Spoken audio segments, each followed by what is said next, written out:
Hey everybody, I'm Tim Ward and welcome to Garden Sense Radio. We had a couple of questions that I wanted to touch base on here today and also kind of share a personal experience and what I went through this past weekend trying to overseed my lawn. Let's jump right in. Hey Tim, I live in Raleigh, North Carolina and I have a tall fescue lawn. Is the Barenbrug Turf Saver RTF seed appropriate for overseeding this fall, or are there alternatives?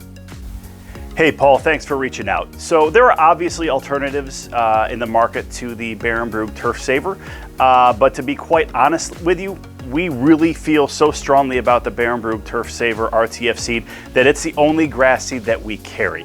Okay, it's excellent at fighting disease. You're actually going to use substantially less water with this type of product, and as you already mentioned, you have a tall fescue lawn established at your home, so it makes perfect sense. I truly believe that this is going to be the best product for you, so much so that I use it overseeding my own lawn, and I'm going to touch on that a little bit later in this video. Hey Tim, I have 3 dwarf rhododendrons. One is slowly dying off. I have treated it 2 times with both Bonide Systemic Disease Control and Kickstart. There are no signs of the dieback slowing down. Should I give it a drastic cutback? So far, the other 2 plants are not showing the same symptoms. So it's a little tough to say from the picture exactly what's going on here, but the fact that you've hit it 2 times with that Bonide Systemic Disease Control tells me that it could be something a little bit deeper, and by deeper I mean the roots. I think you might actually be suffering from a type of root rot. Unfortunately, that's a contamination of the soil, and so if it were me, I think your best shot at trying to save this particular plant would be to try and actually uproot it and transplant it somewhere else. Now, to do that, what you want to do obviously is carefully dig up that plant as best that you can. Make sure you get as much of that root ball as possible. And then what you're going to want to do is actually clean the roots. And look, you can go out on Google and find a bunch of instructions on the best ways to clean the roots of your plants. But that's absolutely what I would recommend doing. We want to get as much of that dirt that's potentially contaminated off of the roots already. Then we want to transplant it as quickly as possible, and then I would go ahead and hit it with Kickstart as soon as you can. It doesn't look like it's doing real well, and I'll be really honest with you, there's a pretty good chance that you're not going to be able to save it. But again, I do think that if it is in fact a root rot, you're going to want to transplant that as soon as possible. And to be perfectly blunt, I would really keep a close eye on those other 2 plants as well. Again, soil-borne bacteria like that, it likes to spread. And so even though you say they're healthy now, I would make sure that you try and put down some of that, again, Bonide Systemic Disease Control around the other plants if you already haven't done so. And then make sure you're just feeding those plants with something like Kickstart, really until those plants start to go dormant. And real quick, one thing I should also mention, that once you transplant that rhododendron, you're definitely going to want to cut back, and it may need to be kind of drastic. Cut back anything that's dead. If it looks like part of a branch or part of a stem is healthy and part of it's not, cut off what's dead and keep cutting back until you reach a point in that particular branch where you can actually see green in the middle. That's going to tell you that you've hit a healthy spot in the plant. So again, I hate to say it, but I'm just not sure that the rhododendron at this point is probably going to survive. But I think if you take some of these steps and really try and baby it, that's really its best chance. Question number 3 is from Tony. Hey Tim, help! I was going to fertilize and use Kickstart in July or August and never did it. I have a ton of crabgrass creeping in on the side yard. My front yard just needs fertilizer and some spot seeding in areas. What should I use? All right, Tony, here's what I'd recommend. Let's break down your yards into 2 categories, right? You've got your front yard and you've got your side yard. So let's deal with the front yard.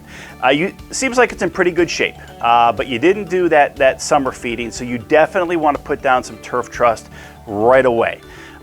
In addition, if you're going to be doing some spot seeding, now is really the time. So do your spot seeding. Again, we highly recommend the Barenbrug Turf Saver RTF seed. And then I would go ahead and fertilize the entire area with Turf Trust Professional Starter Formula. It's highly effective, and again, it's perfect for planting grass seed. You're then going to want to hit it with Kickstart once that grass starts to get established. And what that's going to do is really help strengthen the roots of that grass a little bit better. So that's the first thing. Now, as far as the side yard, and you said you've got kind of an infestation of crabgrass, we have a number of products that will help take out crabgrass, but I'll be honest with you, they're best used if it's a little bit earlier in the summer, even late spring. So what I would recommend for right now is actually BioAdvanced Extreme Crabgrass Control. I think it's a fantastic product. I've used it on my own lawn, and I think that's really going to be what you're going to want to use right now. Another reason for using it now, because it is here getting towards the end of September, is if it does create any bare spots, you're going to be able to reseed those areas relatively quickly. And again, if you do reseed those areas where the crabgrass has died off, you're absolutely going to want to make sure, again, that you put down some Turf Trust, again, to really help that seed and help that grass grow. Now, later in your email, I didn't include it in the question in the graphic that we just put up, but you also asked about weed and feed. Now, I'll be really blunt. None of it's any good. It's all garbage. At the end of the day, the best time to fertilize your lawn and the best time to kill weeds, they never line up from a timing perspective, and weather obviously is a huge factor in that. To be perfectly honest with you, that's why we don't sell any type of weed and feed here over at rosensonline.com. So we highly recommend that you don't use any of those products, because they're trying to split the difference so much that neither one is going to be highly effective.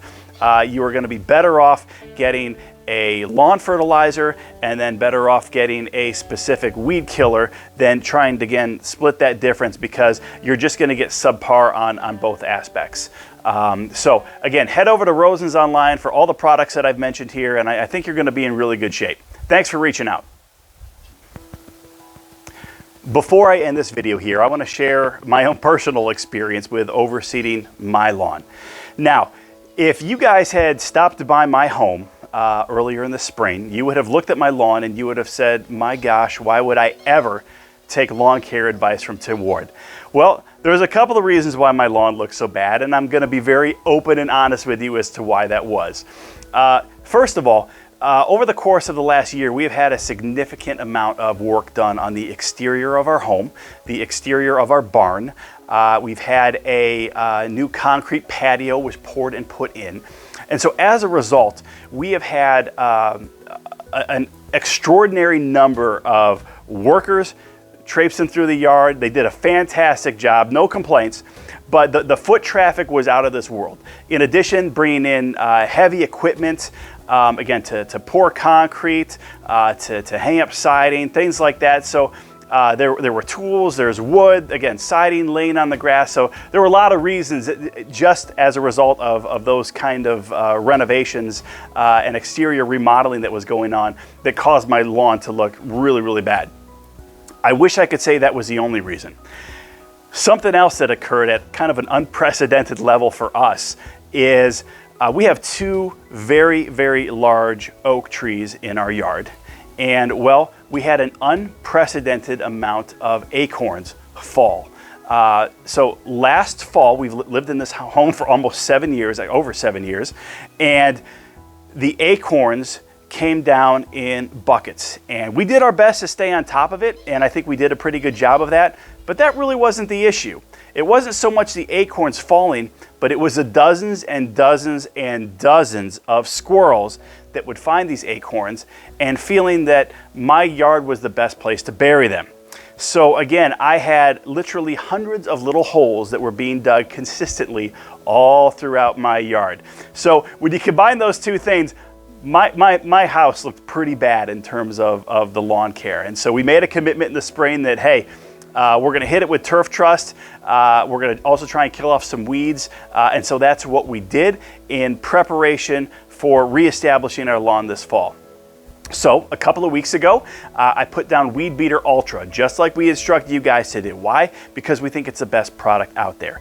And within a couple of days, I started to see those weeds start to yellow. And I would say right around the 7 to 10 day mark, those weeds just started to turn black as they were just completely dead.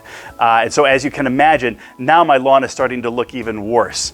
I then had 8 yards of topsoil delivered to my home.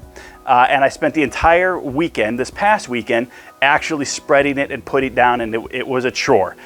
I then put down the Barenbrug the Barenbrug Turf Saver grass seed. Again, we think this is the best seed on the market. That's why we only stock it. And I always put my money where my mouth is. So I put that seed down. I then put down an application of the Turf Trust Professional Lawn Starter. And then, just as I instructed you guys, I covered all of it with Easy Straw. So why am I telling you all this? One, it's really to just let you guys know that, hey, I can be in the same boat with you guys, and that's right where I am. But more importantly, it's to share that any of the advice that I ever give you in these videos is advice in terms of what I would do in your situation. I'm not going to tell you something that I wouldn't try myself. I'm not going to tell you something that I haven't done myself. And that's really important because I want you guys to always know that you can trust the advice that you're getting here on Garden Sense Radio. And again, we don't do this just to sell products. It's great when you buy those products from us at rosensonline.com, but we are all about offering sensible advice to the sensible gardener. And we'll let you guys decide what makes the most sense, you know, for your lawn and for your gardens. But our job here is to make sure that we educate you in a way that will help you make those good decisions so that you can get your lawn or your garden looking the way you really think that it should be looking. Guys, final thought. We still have the fall feeding frenzy going on over at rosensonline.com. So if you have not fertilized your grass yet, now is the time. Head over to rosensonline.com, click the lawn fertilizer button, and then again, just add one of those fall feeding frenzy, basically three bag packs to your cart. Again, it's a Turf Trust lawn maintenance fertilizer, or it's the Turf Trust Professional Starter Formula. And again, both size bags are available. So again, whether you're fertilizing right now or you're thinking ahead to that final fertilization that should happen between Halloween and Thanksgiving, now's the time to stock up and get this product. We're gonna run this probably for another couple of weeks. To be very, very blunt, the response from you guys has been amazing. Thank you so much for all of the orders. Thank you so much for your business. We really, really appreciate it here. So in any case, continue with the questions. We love hearing feedback. It seems like you guys really like these videos, and we are always here to help. So send us an email to rosensonline@yahoo.com. It means a lot to us when you reach out to us. It helps us know that you trust us and that we're giving you the best advice when we hear the feedback of whether stuff is working, whether it's not working. All of that's really important to us. Folks, thanks for watching this video. Hope you guys have a fantastic week.